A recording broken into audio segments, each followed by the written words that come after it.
C'est quoi un pied normal? Ben, déjà, ça dépend du contexte. Est-ce qu'on observe les 2 pieds au sol? Est-ce qu'on observe quand la personne tient sur un pied? Un pied normal pour nous en posturologie. En bipodal, donc quand les 2 pieds sont au sol, c'est un petit ou un léger valgus. Ça veut dire quoi?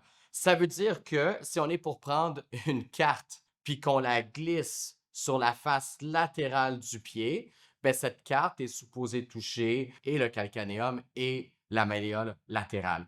Ça, c'est ce qu'on appelle un petit valgus et c'est normal. Pourquoi? Parce qu'en fait, quand on tient debout puis qu'on a le poids du corps sur les 2 pieds, c'est normal qu'il y ait en fait un petit affaissement qui se fait ressentir initialement au niveau de l'articulation soutalienne puis qui se répercute sur le médio-pied puis l'avant-pied. Alors, d'où le petit valgus ambipodal. À partir du moment où on tient sur un pied, le petit valgus doit disparaître et devenir un varus. La répartition du poids va se déplacer sur la bandelette latérale et là, ça va être dynamique, hein. On va avoir le pied qui tourne vers l'extérieur, revient au centre, retourne vers l'extérieur, revient au centre.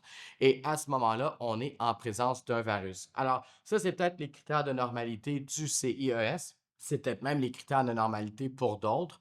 Mais après, pour y arriver, il faut avoir un impact considérable à temps plein sur le système nerveux central qui, lui, recherche l'équilibre de toute façon. Nous, en posturologie, on fait ça par le biais de la semelle posturale, entre autres.